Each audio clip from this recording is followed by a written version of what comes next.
Rezbt-S Podcast 45. Sometimes I find it hard to talk to people, especially when I was younger. I found it really hard to talk to people because at that point of my life, I didn't know what kind of language I should be speaking. I was exposed to the language rule, which was an English only rule when I was in when I was in first grade, and they told us that they would give us demerits if we were to speak anything aside from English. So that's how English was forced into us. It's not totally a wrong thing. Of course, you're in school for that kind of thing. Fast forward into middle school, high school, there was this araling panlipunan teacher who was a grown man, a middle-aged man by then to us high schoolers. And he was all like, don't English me. But in a classy way, of course. Wala pa namang ganong way of wala pang Facebook nun, if I'm not mistaken. Or wala pang social media madness nun, if I'm not mistaken. So when he said that, when he said a version of that, which was even classier to my understanding, when he said a version of that, don't English me. Diba?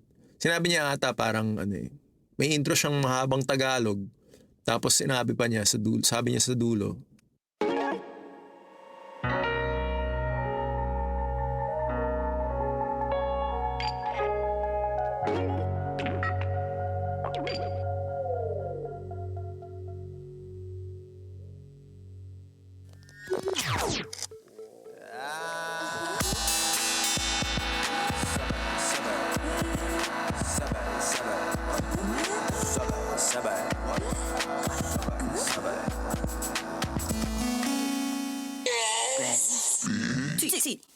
of course, educators are very much aware of the podcasting style of speaking.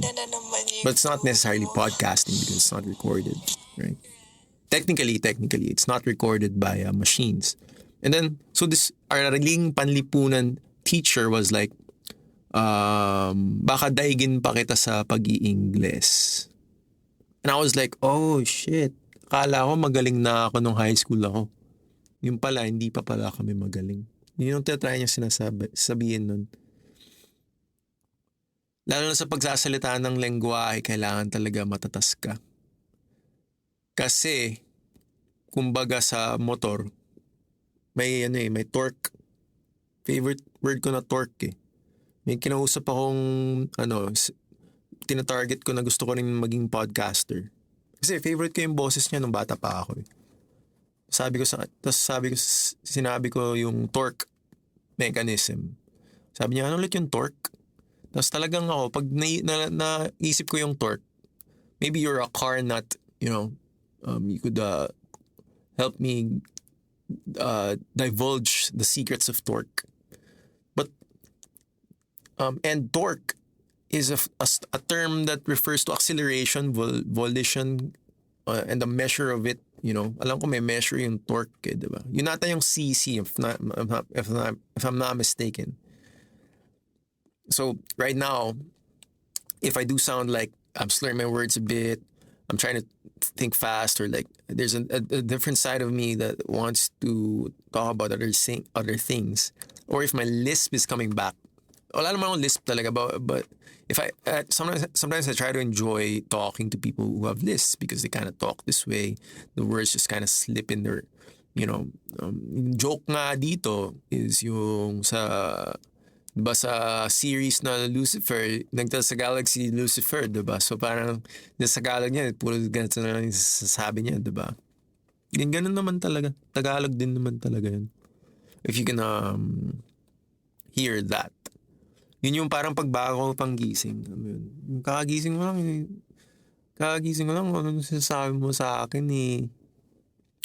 Mitigated speech is a very serious thing that we always also have to remember. That countries, nations spaces, societies that have been previously colonized by richer countries. Nung dati pa, like tayo, 333 years tayong sinakop ng mga Pinoy. Ay, sorry, ng mga Espanyol. Pinoy tuloy. Pinoy na lang pala yung nagsabi nung 333 years. Ayun, 'di ba? Parang nalaman ng mga siyentipiko na meron tayong tinatawag na mitigated speech na tinatawag. Yun yung pag lagi kang, sir, boss, ang ganda ng jacket natin ngayon Pero 'di ba? Sasabihin mo, sir, ang ganda ng jacket natin ngayon Pero ang tinatry mong sabihin sa loob mo lang is, kailan ba yung race ko, tangina?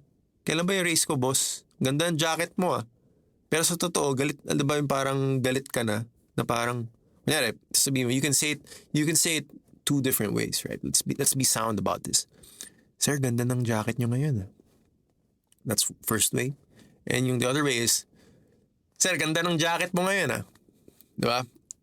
Two different sounds, same context, different subtext. Which one will you think yung nakakabastos, diba? So mitigated speech isn't sad speech. Mitigated speech isn't oppressed speech. It's also a masked sort of oppression, anger kind of vibe. And I noticed, since matalino ka naman, alam mo na yung sasabi kong mitigated speech. You've read some of about it, and you've taught people we've evolved into a form na alam na natin yun, diba? But when I come back to that, parang sometimes it becomes a more dangerous form, diba? Like for example, a more dangerous form of language, which just says, which is comedy, for example. Dangerous comedy. And comedy has always been dangerous, and publishing has always been dangerous because you have to look at the subtext. Diyan na nag-a-apply kung patalinuhan, alam mo, ano yung string theory mo sa buhay, ano yung talagang, ano ba talaga yung pwede at hindi mo pa kayang sabihin. Dahil pag di mo pa kaya sabihin, di mo pa napagdaanan. Pag di mo pa napagdaanan, di mo talaga pwedeng ituro. Pwede mo lang siyang ipagtagpi-tagpi at masabi mo na kasi ganito, kasi ganyan, pero hindi yun. And then, you are being required to bring forth upon the tester, upon the agent, na sasabihin kasi nila, diba? Kami yung agency Ano bang pinaggagawa mo dito? Ano bang gusto mo sa amin? Trabaho? May trabaho ka na. Bakit? Sabi mo magaling ka na. Bakit right? Bakit ba't na nakapila ka pa dyan? Sasabihin mo naman, if you're not into the mitigated speech mode, I am this, and this is mine, property. These are my intellectual assets. These are my physical assets. This is what I am, and this is what I am interested in. My goal upon this date is to be here, be like this, and achieve this sort of result. Sa Tagalog, immigration, yung interview. Interview naman talaga pag nandun ka na sa way of thinking na ganun, simple lang sinasabi ko. I think that's how you will learn. I'm not saying na, ikaw, syempre, nang disrespect ka. But, on a minuscule level, that's how you appreciate na, pag ginandahan ko pala yung mood ko while I'm doing this is how I show politeness. This is how I show my culture. This is how I practice what has been taught to me in school. Even though graduate na ako.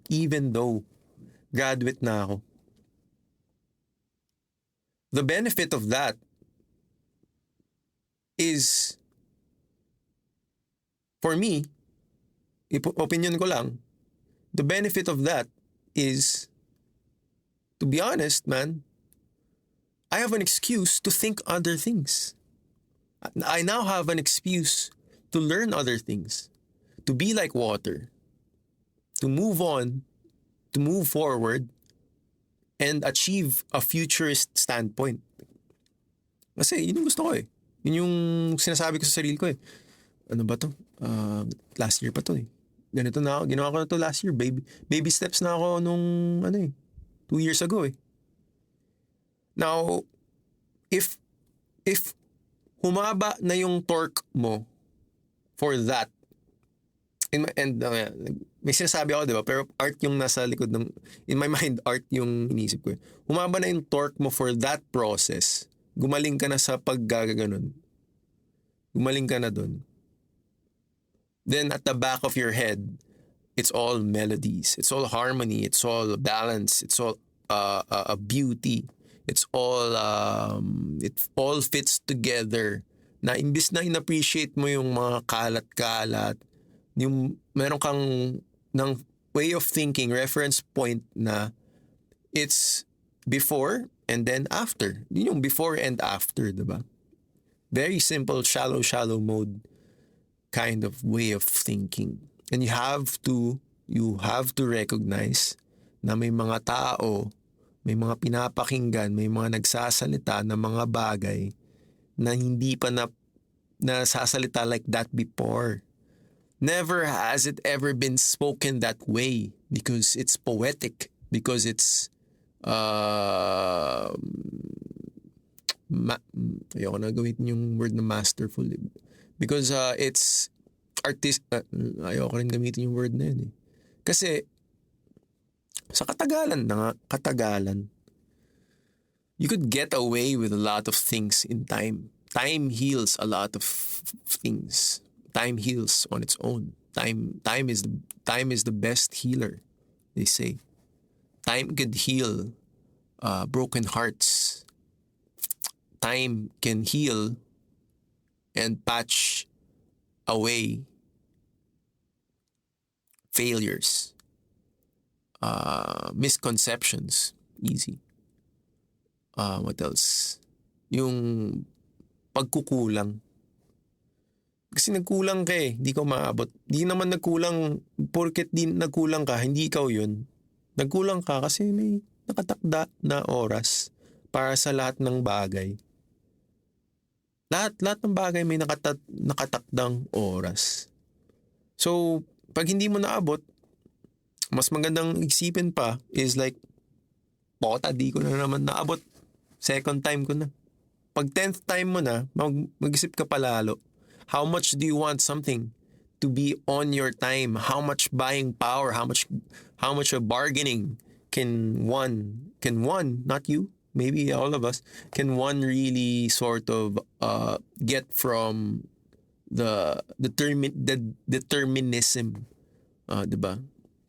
The deterministic nature of the world we live in, the world we materialize on.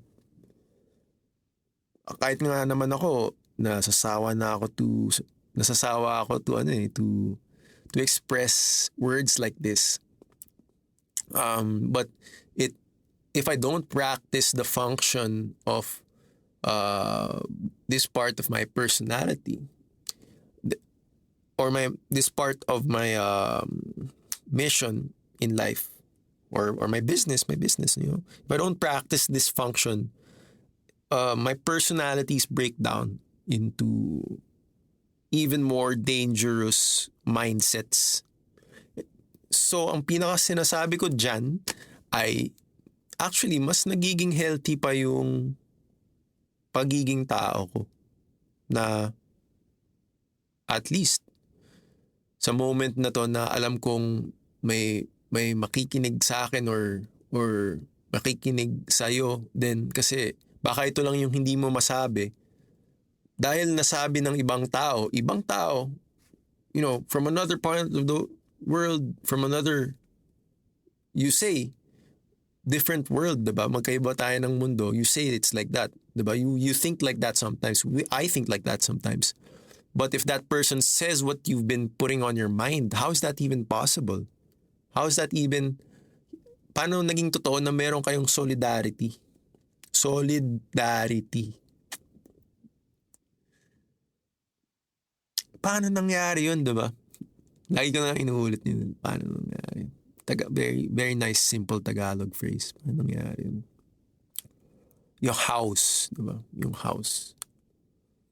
So, basics. Basics when you are able to practice thinking like that, I think nagsisimula ka na sa pag-iisip ng mga scientifico na first principles reasoning.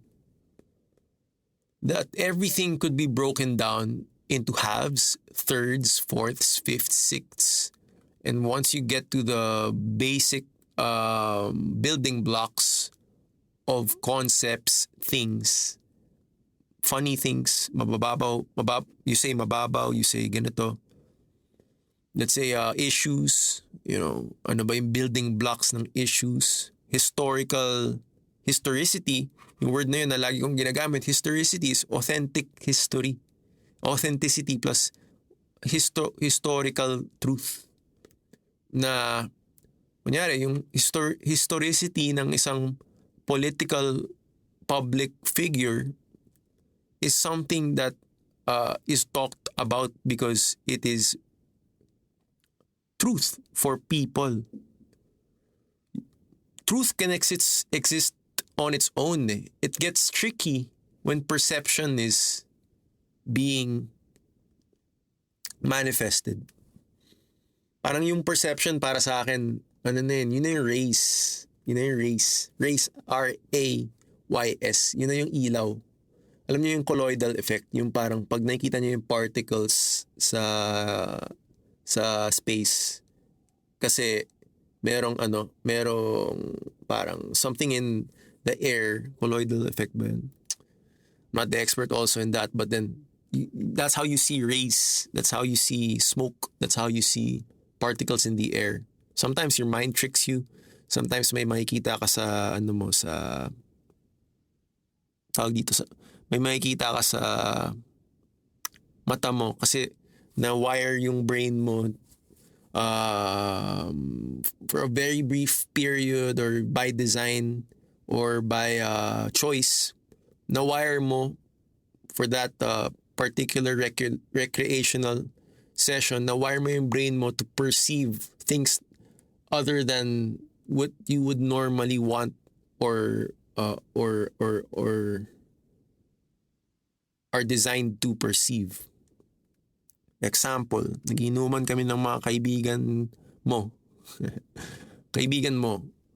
Tapos napafocus ako ng sobra na narinig ko yung nasa isip niya. Telekinetic example. Tapos sinabi ko na agad. So inunahan ko na siya. Para iba na yung isipin niya. Kasi nasa bahay kita eh. Iba na yung isipin mo. Yung gusto mong isipin, alam ko na eh. Iba yung pag-usapan natin. Iba yung dalin mo ako sa ibang lugar. Diba? Dalin natin sa ibang conversation. Feed me different keywords. That happens. Also what happens? You feel feeling, tension, electricity. You feel suddenly that things actually catch sound. Sound, timbre. Natural air pressure being passed on from a very specific vocal organ into mechanical, super small electric sensors that convert the air pressure, the time, the frequencies, the pitch, the energy, the amplification, the gain into digital information. And that digital information becomes digitized or analogized in order to be amplified, mailabas sa kabilang speaker. A mouth is an analog speaker if you think about it. The magnetic field around the fifth chakra is the speaker, is a way of figuring out what kind of fucking tool was put on your body. Diba? If you have, let's go down a bit. If you have a big heart, yum, yum, yum. If you have a big heart, or if your heart is under some sort of energetic expression, mararamdaman mo eh. Nararamdaman din ng katabi mo. Tumitibok yan eh. Mararamdaman niya yan. Alam niya yan. Pag may kaharap kang nervyoso or ninenervous yung mga tao, alam mo nga eh. It's been studied in choirs. It's been studied in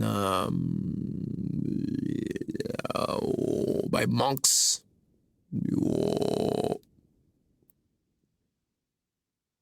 It's been studied by ages and ages of traditional practice, not just religious. Traditional pa nga lang, nandun eh. If you don't study that, anong aralin mo pala? Dota. LOL? Yun, doon ka magpapaturo. Diba? Or yung anak mo, doon mo papa-addict yung ano mo, yung mga anak mo. Nakita mo, yung mga anak mo, addict sa Dota. Let's not get there, man. Let's not go there. I think, kasi, it's all connected. It's all connected. The very awareness that everything is connected and being reminded that everything is connected is something that we have to strengthen. The very awareness of that is something that we have to strengthen. You are blessed if you can express that, if you have found people who can express that. Natatagalog nila yun, nagagawa nila yun into art, nasasabi nila yun through their titles, their videos, their expression, their honesty. You know, you are affected by their positivity. Pag maganda yung gising nila, maganda rin yung gising mo. Pag maganda yung message niya, talagang napapaisip ka. You know, genres, right? The shit though, the shit is yung pag mas malapit ka na. Ikaw na yung next, yun ang the shit na feeling. Na parang, kunyari, ako, akala mo, hindi naman ako eh. Hindi ko nga alam ba't nakikinig ka sa akin. There must be some reason. But, or maybe you are listening to the show, to the content, right? Which I appreciate you for, I appreciate everyone for, of course. No kidding aside. But when what I'm trying to say right now is, when you have entered the space and you have unlocked the agency, let's be honest, man. When you have entered the space, simple lang. Dito pala, ano lang. Ginawa ko ng example na to, diba? Dito playground lang to, laro lang. Icebreaker lang. Icebreaker lang ulit para maalala natin yung tema ng mga gusto nating pag-usapan at kung ano yung mga tono na pwede nating abutin. Pag naalala mo na, or pag naalam mo na, ganito pala pinapagana yung agency. Yung ritmo ng kagawaan. The works. Then you could chime in. You could continually trade punches, so to speak. Trade some punches, you know? And, you know, if we build on that strength as neighbors, we build a sort of tenacity that becomes a standard for an envisioned future. I'm remembering a new thing right now. Paul Saito, may sumikat na political teacher, Paul science teacher na sinabi niya yung, I'm gonna review this but alam ko kung sino yung tatanungin ko about this, yung imagined flyover ba yun? Imagined,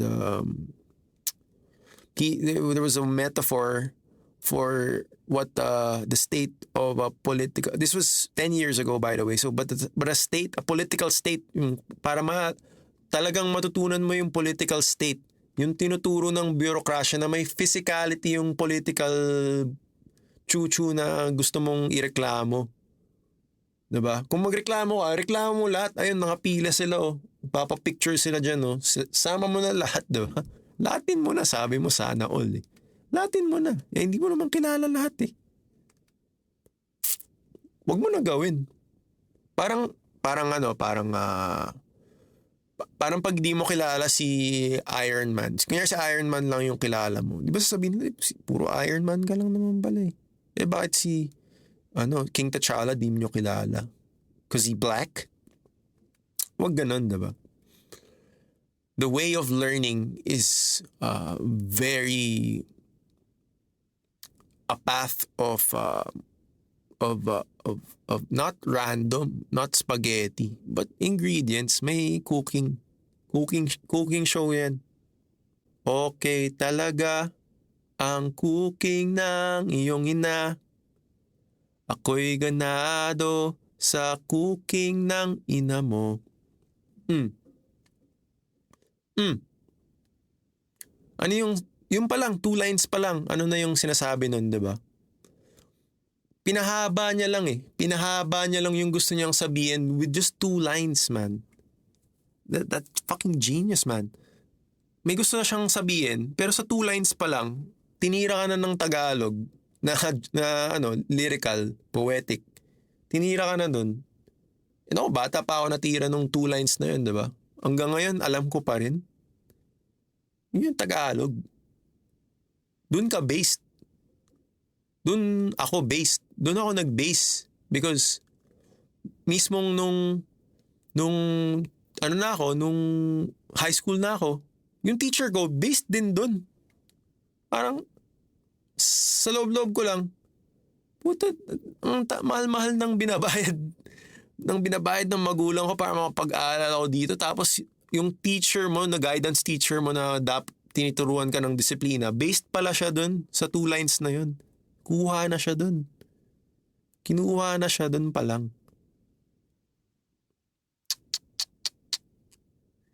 Don't touch my birdie.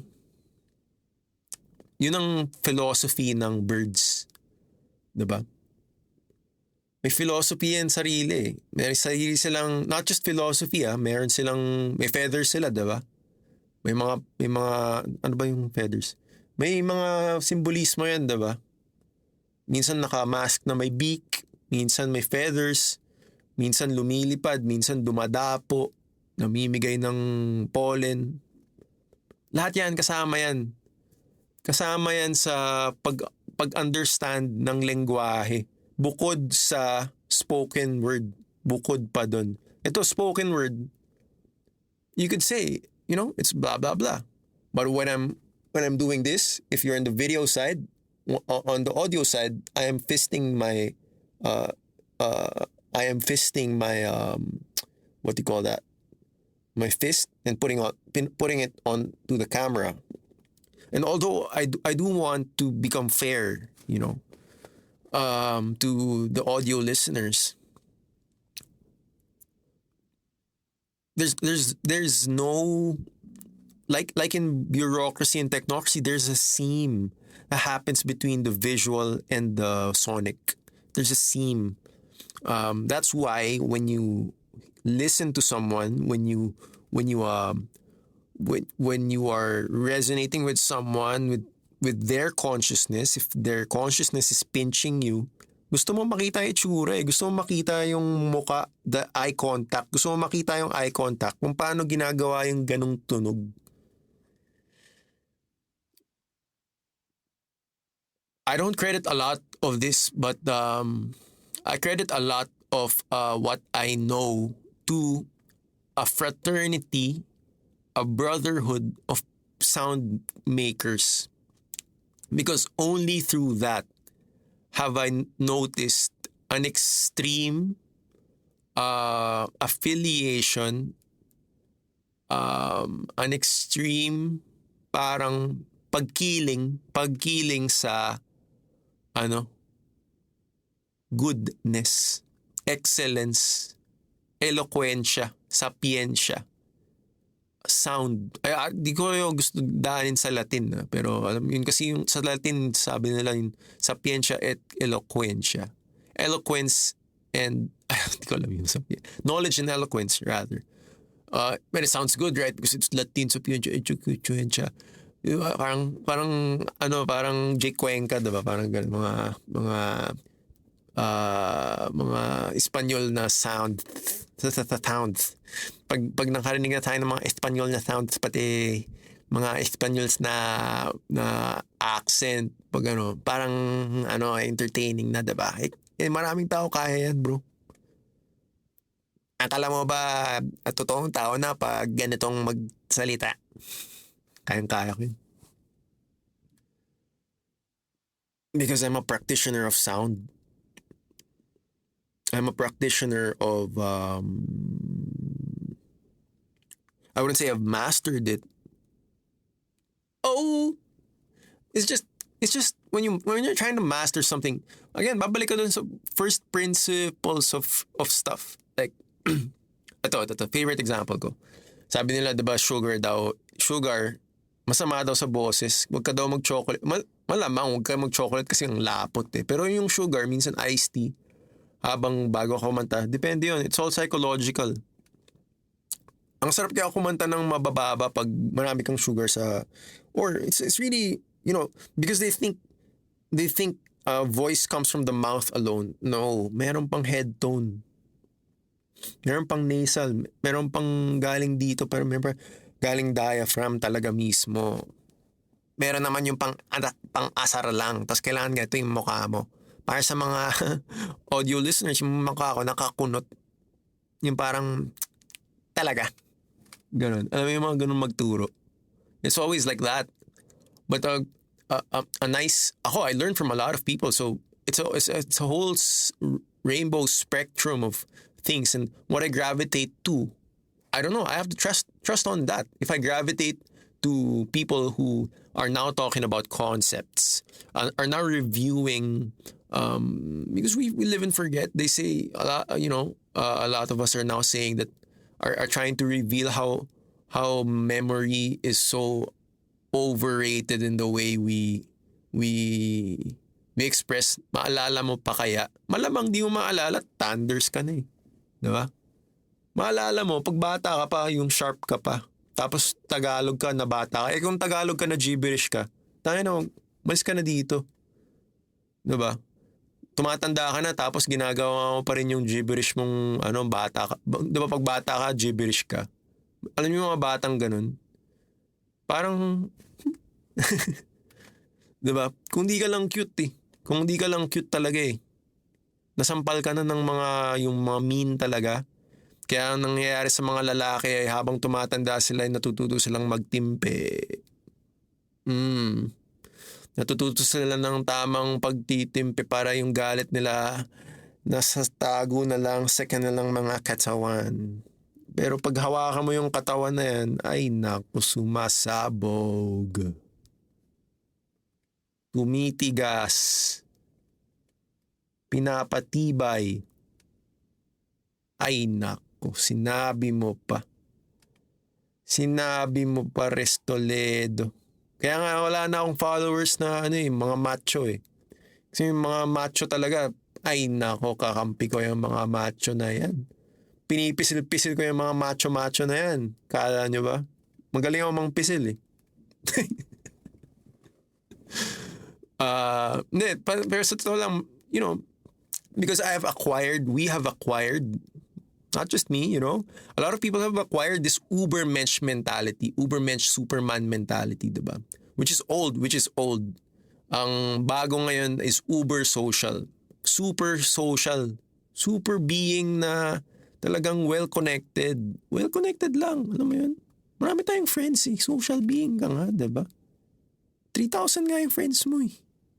Oh, sinabi ba nilang di ka friend? Or Facebook lang? Bakit? Paano mo naman kakancel yung Facebook friends lang tayo? Tayo na, 8 years na tayong friends sa Facebook, no? Dininay mo ba ako? Ng isang beses? Man lang, hindi. Hindi nga kita pa nakikita, pero friends na tayo. That kind of way of thinking ba, na of being uber social, of accepting that you are a social being, that you can't think this way, you can't say that out of nowhere, you can't be like that.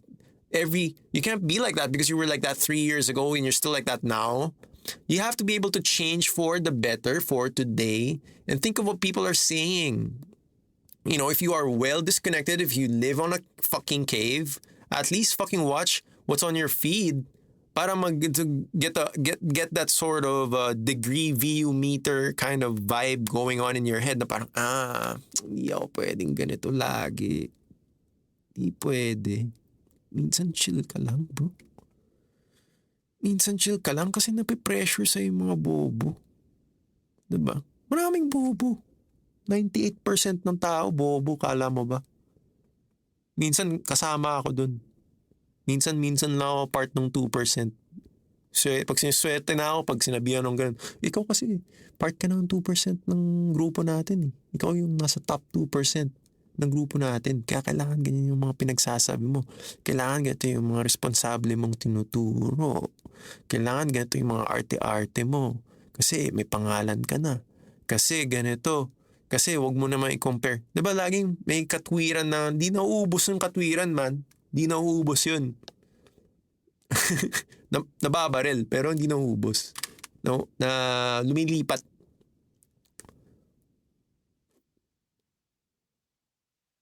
When I get into modes like this, I remember talaga piano stuff,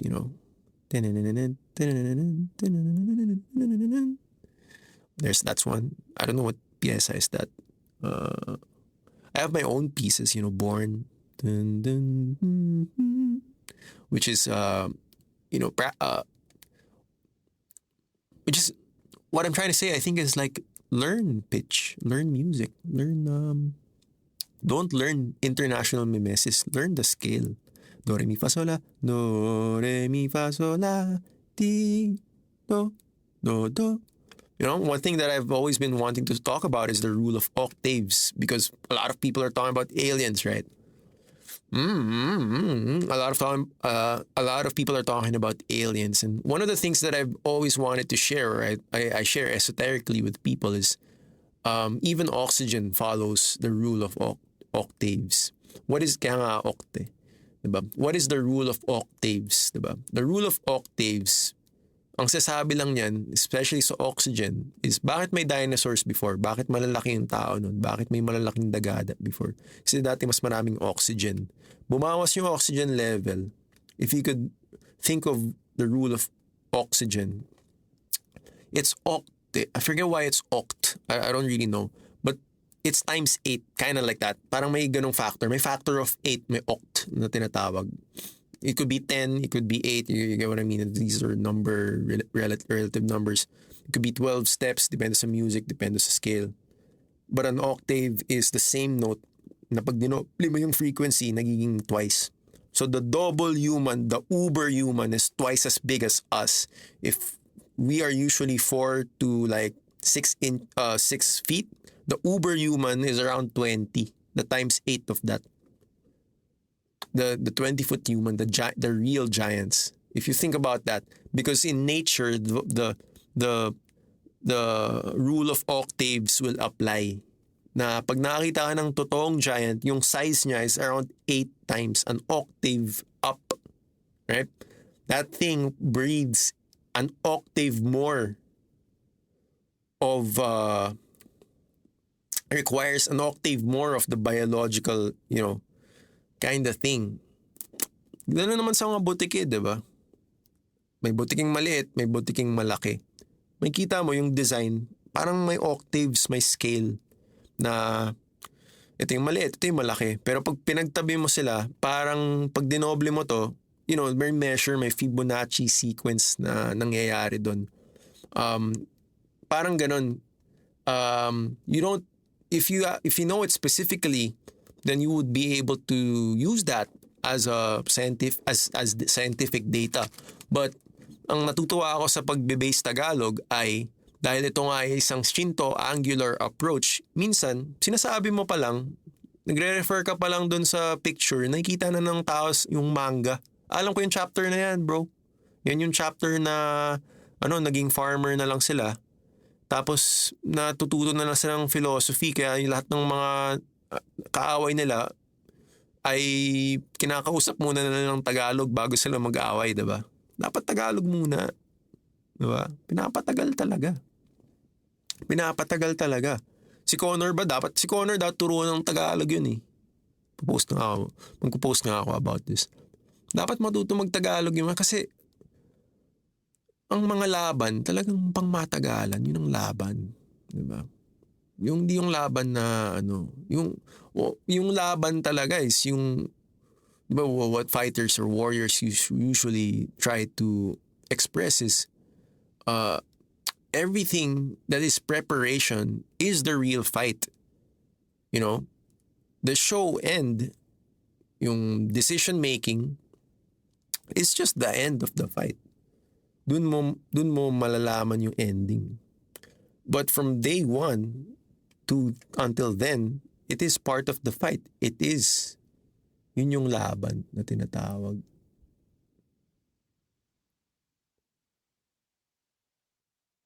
That's my goal for this podcast, for this show, na hindi ko ina-expend lahat ng sikreto ko, I don't try to become extra personal. Like what I've said, I think before, I'm still learning.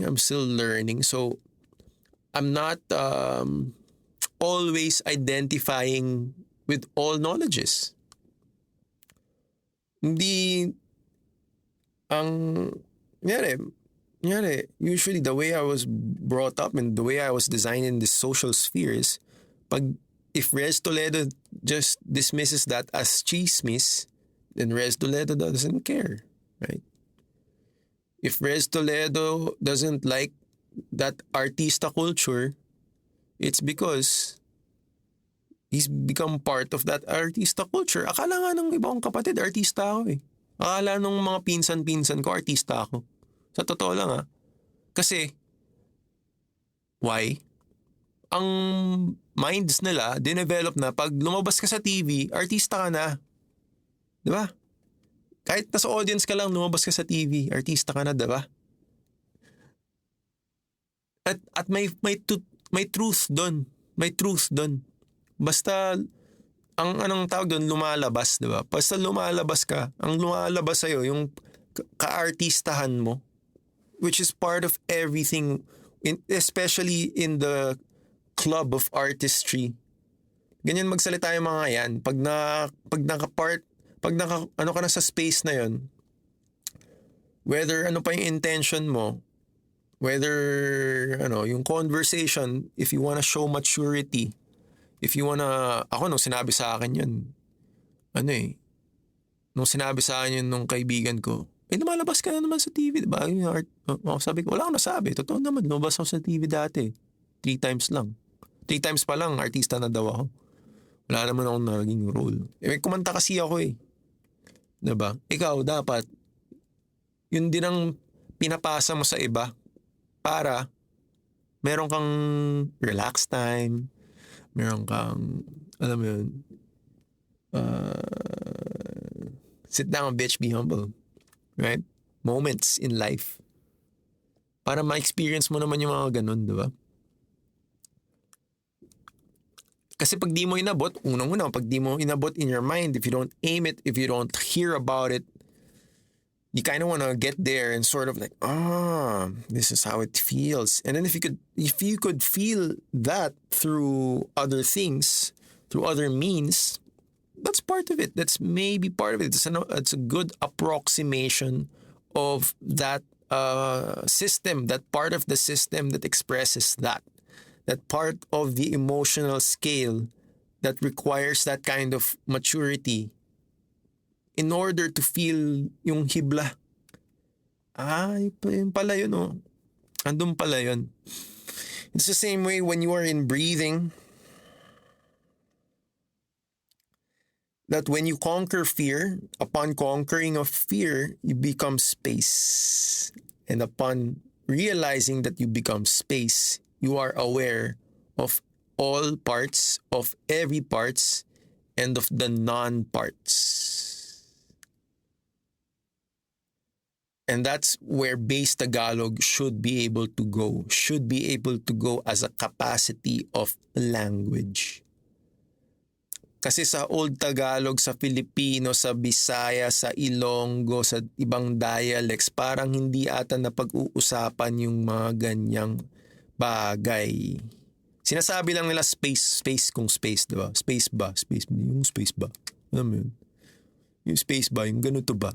Yung, sinasabi lang nila, pero bakit na podcast mo ba? Narinig mo ba sa radyo yun? Yun ang pinaka-inaano ko dito, kaya very passionate lang talaga ako about being able to share and get this out. Bakit narinig mo ba sa radyo yung pinagsasabi ko? Sinong radio personality yung naringgan mo ng ganito? Naringgan talaga, naringgan. Ng ganito or narinig mo sa ibang tao.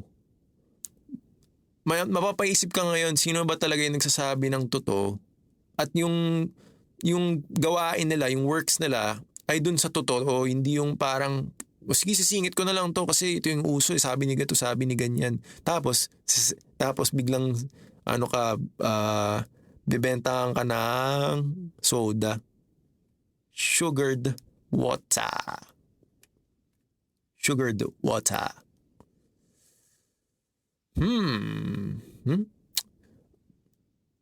For you who, some people listen to my podcast, to podcasting in general. I want to speak in general terms. They do it whenever they want. It's in the mobiles, it's in the cloud, it's in everywhere. You can ask for a download of it.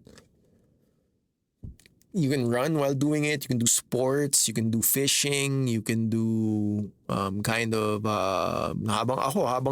naglalaba ako, nakikinig ako sa podcast.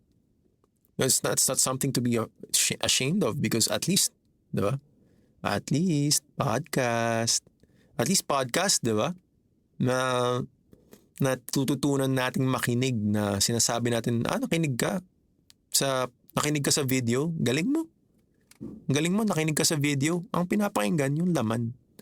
Ang pinapakinggan yung subtext, context. Ang pinapakinggan yung kung paano mo pinasok sa sarili mo yung kaalaman. I'm pretty sure na it is getting repetitive because I haven't figured out a way of communicating my clauses, my parang status quo. Yun. That's my word. That's the word. Status quo. We haven't figured out to express, to condense these new things into figures of speech, expressions of the status quo. Because if you can't distinguish the status quo, how will you then be able to redesign it? How will you then be able to fix and renovate that status quo? Right? Quo. That's the work. That's the work that needs to be done. That's my work na pinapasok ko ngayon.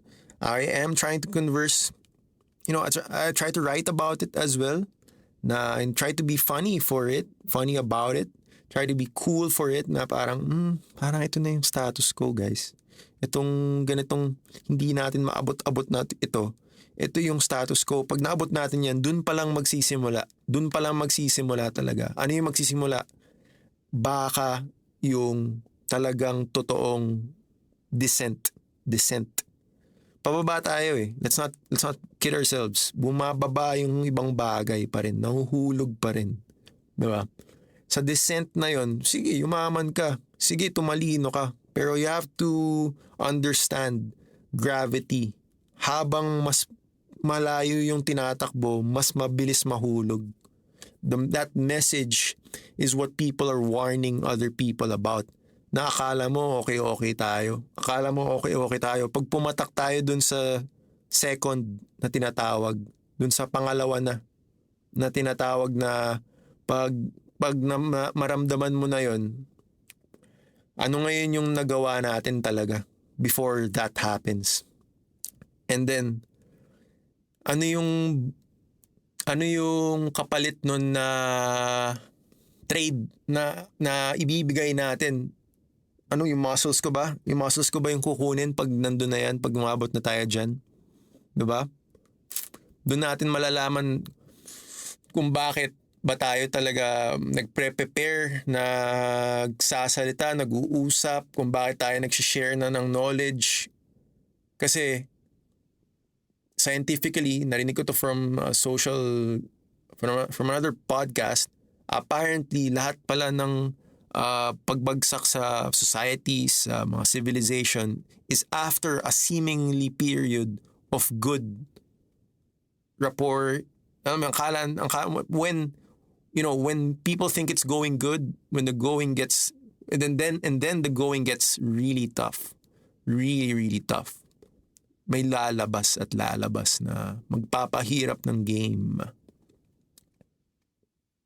I would rather, to be honest, be part of that. I would rather be on that side because, contrary to the monkey mind, I would not like things to be easy. I would like things to become extra, extra. Read all about it. This is Rezbt-S podcast. My name is Rez Toledo. And if you are enjoying this, please do like, send, and spread the awareness about the Rezbt-S podcasting technology. Thank you so much for listening, and I will see you in the next episode. Rezbt-S, Rez Toledo.